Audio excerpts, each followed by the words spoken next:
नमस्कार दोस्तों, मेरा नाम है विनोद सिंह और आप देख रहे हैं एजुकेशन और मनी यूट्यूब चैनल। आज की हमारी जो क्लास रहेगी वो ख़ास तौर पर एसएससी जीडी 2024 के उपलक्ष्य में है। तो इसमें हम आज जो प्रमुख संस्थाएं हैं, जो प्रमुख सेंटर है वगैरह वो सब करने वाले हैं। ये काफ़ी ज़्यादा एसएससी अपने जो लेवल में है वो इनको रखती है और काफ़ी ज़्यादा इनके बारे में क्वेश्चन आते हैं। तो आज के लिए हम यही करते हैं।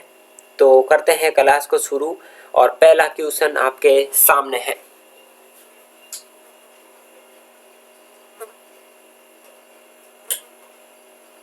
क्वेश्चन नंबर 1 है, भारतीय रिजर्व बैंक के बारे में है, आरबीआई के बारे में। तो पूछा गया है कि इसमें जो आरबीआई का पूरा विवरण है वो आपके सामने दिया हुआ है। इसमें पहले स्थापना देख लो आग कि 1 अप्रैल 1 मिनट, थोड़ा पेन का कलर कर लेता हूँ सही और करते हैं क्लास शुरू। हाँ, तो आरबीआई की स्थापना कब हुई? तो स्थापना हुई 1 अप्रैल 1935 में। जो 1934 का अधिनियम था उसके अधिनियम के तहत हुई थी। यह भी काफ़ी मोस्ट इम्पोर्टेंट है।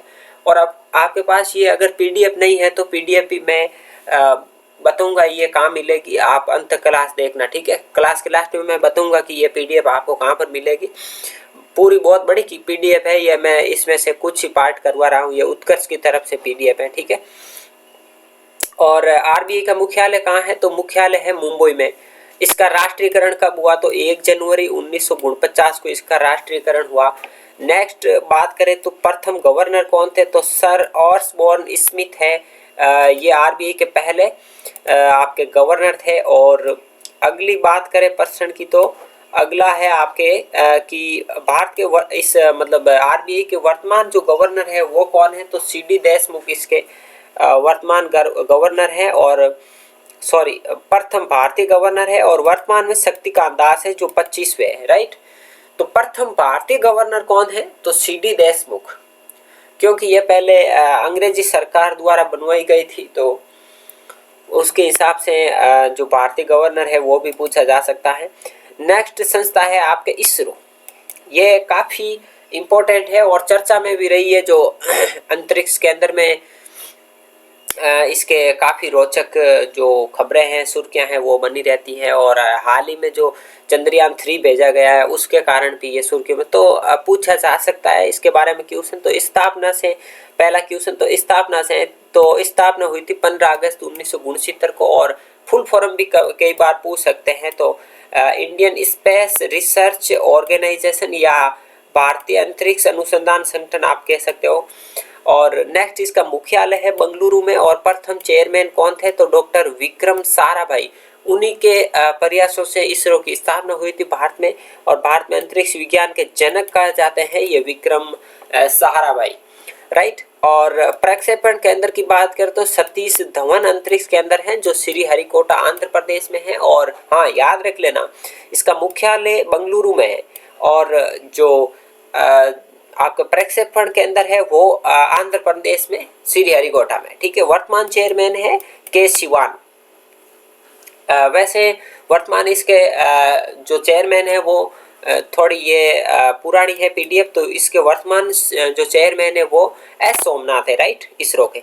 और नेक्स्ट बात करते हैं डीआरडीओ। ये भी काफ़ी मोस्ट है क्योंकि हाल ही में इसने जो सड़क जो भारत का एक अभियान चलाया जा रहा है उसके तहत इसने काफ़ी मोस्ट इम्पोर्टेंट है वो रोल निभाया है। तो रक्षा अनुसंधान और विकास संगठन यानी डिफेंस रिसर्च और डेवलपमेंट ऑर्गेनाइजेशन काफ़ी मोस्ट इम्पोर्टेंट रोल प्ले कर रहा है क्योंकि जो आत्मनिर्भर भारत है उसकी एक बहुत बड़ी उपलब्धि ये हासिल करने में सहायक है। और इसकी स्थापना 1958 में हुई थी और इसका मुख्यालय दिल्ली में है। इसका मोटो क्या है, यानी इसका जो ध्येय वाक्य क्या है? तो बलस्यम मूलम विज्ञानम इसका ध्येय वाक्य है। और इसके प्रमुख है सतीश रेड्डी, यानी इसके जो अध्यक्ष है वो सतीश रेड्डी है। प्रक्षेपण के अंदर है व्हीलर द्वीप जो ओडिशा है वो। डीआरडीओ जो बड़े बड़े सैटेलाइट वगैरह होता है उनको भेजने का काम करता है। नेक्स्ट बात करते हैं नाबार्ड की। तो नाबार्ड की स्थापना 12 जुलाई 1982 को हुई थी। ये काफ़ी मोस्ट इम्पोर्टेंट क्वेश्चन बनेगा और ये कई बार पूछा गया है एसएससी के एग्जाम में कि नाबार्ड की स्थापना कब की गई। और हाँ, नाबार्ड की आपको फुल फॉर्म भी बतानी है कमेंट बॉक्स में। और इसके जो इसकी जो स्थापना है वो शिवरामन समिति की सिफारिश पर की गई थी, राइट। ये भी कई बार पूछा गया है तो ये भी मोस्ट है। और मुख्यालय मुंबई में है, अध्यक्ष है गोविंद चिंतालू। वर्तमान में कौन है पता नहीं, मतलब आप ध्यान से देख लेना, बाकी ये थोड़ी पीडीएफ पुरानी है तो हो सकता है इसमें मिसप्लेड हो। सेबी की बात कर तो इसकी फुल फॉर्म होती है security exchange board of India. ये आपके जो शेयर बाजार है उसमें एक मुख्य बोर्ड हम कह सकते हैं वो है। और इसकी स्थापना 1988 में हुई, 1988 में। और मुख्यालय इसका मुंबई में है। अजय त्यागी इसके अध्यक्ष है। वैसे अजय त्यागी नहीं है, वर्तमान में इसके जो सेबी के अध्यक्ष है वो एक महिला है, उसका नाम है माधुपुरी बुच, राइट। तो अगला क्वेश्चन है कार्य। हाँ, तो कार्य क्या है? तो कार्य है शेयर मार्केट का रेगुलेशन करती है ये, राइट, जो ट्रेडिंग वगैरह करते हो ना आप। और सिडबी मुख्य सिडबी जो एक संस्था है ये भी काफ़ी मॉस्ट है। इसका फुल फॉर्म होता है भारतीय लघु उद्योग विकास बैंक, यानी small industrial development bank of India, right. तो इसकी स्थापना 1990 में हुई थी, यानी 1990 में हुई थी। और मुख्यालय लखनऊ में है और इसके अध्यक्ष है वो है एम रमन, राइट। और अब आगे जो आपकी संस्था है वो है CSIR, यानी काउंसिल फॉर साइंटिफिक और इंडस्ट्रियल रिसर्च, यानी वैज्ञानिक एवं औद्योगिक अनुसंधान परिषद।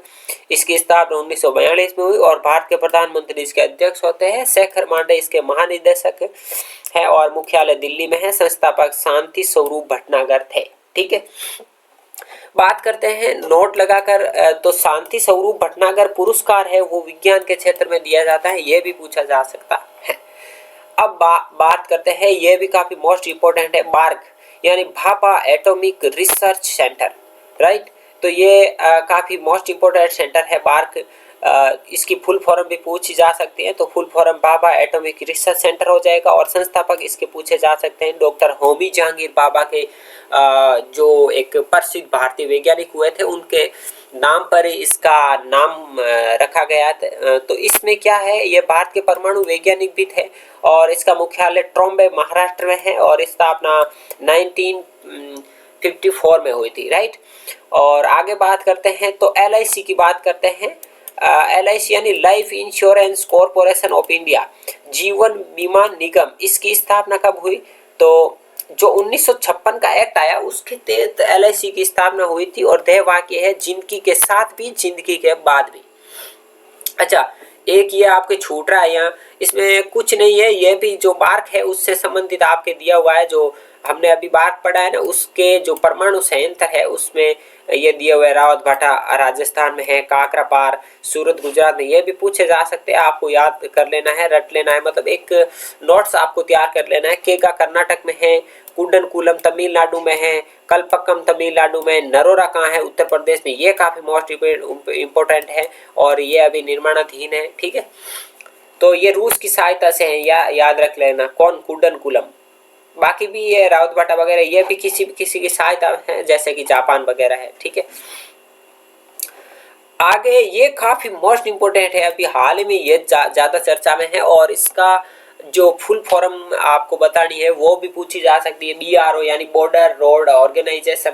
तो ये हाल ही में काफी ज्यादा चर्चा में रहा है, तो आपको इसके बारे में तो 100% पढ़ ही लेना है, ठीक है। तो इसकी स्थापना 1960 में हुई और इसके अध्यक्ष वर्तमान में कौन है ध्यान से आप देख लेना, बाकी ये थोड़ी पीडीएफ पुरानी है। राजीव चौधरी वैसे इसमें लिखा हुआ है और रक्षा मंत्रालय के अधीन आता है ये, ठीक है। अगली बात करते हैं हम तो ये प्रमुख आयोग हम अब पढ़ेंगे। इसमें पहला आयोग है, ये भी काफी इंपॉर्टेंट रहने वाला है, नीति आयोग।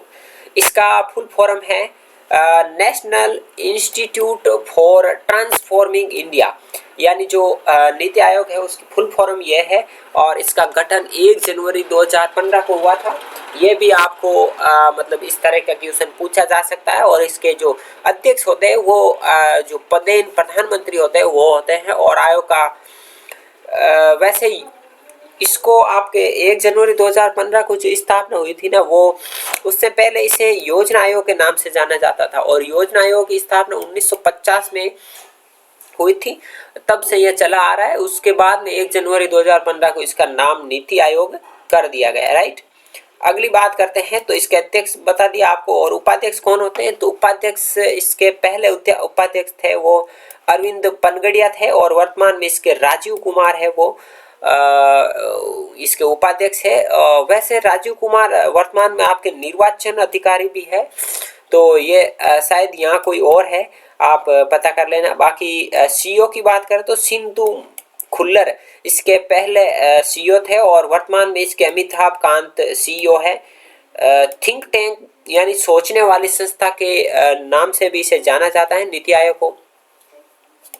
अगला है NHRC, national human right commission, यानी राष्ट्रीय मानवाधिकार आयोग की बात करें तो 10 दिसंबर 1948 को संयुक्त राष्ट्र में मानवाधिकार घोषणा पत्र पेश किया गया था और 10 दिसंबर को एक विश्व मानवाधिकार दिवस के रूप में जो सेलिब्रेट है वो किया जाता है और इसकी स्थापना 1993 में हुई थी, राइट।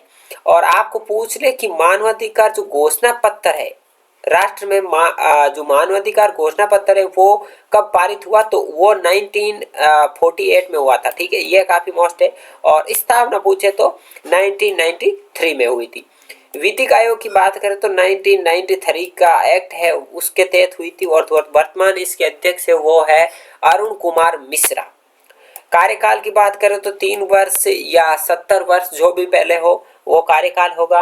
और बात करते हैं अगला मोस्ट इंपोर्टेंट रहेगा, यह भी भारतीय निर्वाचन आयोग, क्योंकि हाल ही में जो राजस्थान है, मध्य प्रदेश है, ये काफी राज्यों में है वो आपके विधानसभा के चुनाव हो रहे हैं, तो उससे ये भी काफी चर्चा में रह सकता है और इससे रिलेटेड क्वेश्चन पूछे जा सकते हैं। तो गठन की बात करें तो 25 जनवरी 1950 को इसका गठन हुआ था निर्वाचन आयोग का, ठीक है, भारतीय निर्वाचन आयोग। वैसे सुकुमार सेन इसके वैसे मुख्य आयुक्त नहीं है, इसके शायद राजीव कुमार है और वर्तमान मुख्य चुनाव, सुकुमार सेन तो आपके प्रथम है, राइट, ये सही है, लेकिन सुशील जो चंद्रा है वो नहीं है, यहाँ है आपका राजीव कुमार जो ऊपर दिया था नीति आयोग का, वो नहीं है, ठीक है। और अनुच्छेद कौन सा है, तो 324 अनुच्छेद है वो निर्वाचन आयोग से संबंधित है। कार्यकाल 6 वर्ष से 65 वर्ष तक की आयु का होता है और नोट लगाकर लिखा गया है कि 61वां जो संविधान संशोधन 1989 में हुआ उसमें जो मतदान की उम्र है वो 21 वर्ष से घटाकर 18 वर्ष कर दी गई और अब जो वोटर है वो मतदाता है वो 18 वर्ष का उम्र मतलब जिसकी 18 वर्ष की उम्र है वो मतदाता बन जाता है, राइट। अगली बात करते हैं वित्त आयोग है जो फाइनेंस कमीशन, ये भी इम्पोर्टेंट है, चर्चा में रहा है। तो ये एक मतलब संवैधानिक आयोग है, आपको याद रख लेना है। वैसे नीति आयोग जो आपने ऊपर पढ़ा वो संवैधानिक आयोग नहीं है, ये एक संवैधानिक आयोग है, राइट। और ये अनुच्छेद 280 के अंतर्गत आता है। और इसके प्रथम जो वित्त आयोग के अध्यक्ष है वो थे केसी नियोगी जो 1951 में बने थे। और 15वें वित्त आयोग के अध्यक्ष कौन है, तो NK सिंह है, राइट, ये भी इम्पोर्टेंट है। बाकी ये आज के क्वेश्चन आपके हो गए हैं। आपको वीडियो कैसा लगा कमेंट करके जरूर बताएं और SSC GD या SSC के किसी भी अन्य एग्जाम की आप अगर तैयारी कर रहे हैं तो हमारे साथ जुड़कर कम समय में सटीकता से और क्वालिटीपूर्ण आप एग्जाम की तैयारी करके और अपने एग्जाम को क्रैक कर सकते हैं। तो आज ही जुड़े हमारे साथ और चलिए आज के लिए बस इतना ही, मिलते हैं अगली क्लास में, तब तक के लिए जय हिंद जय भारत।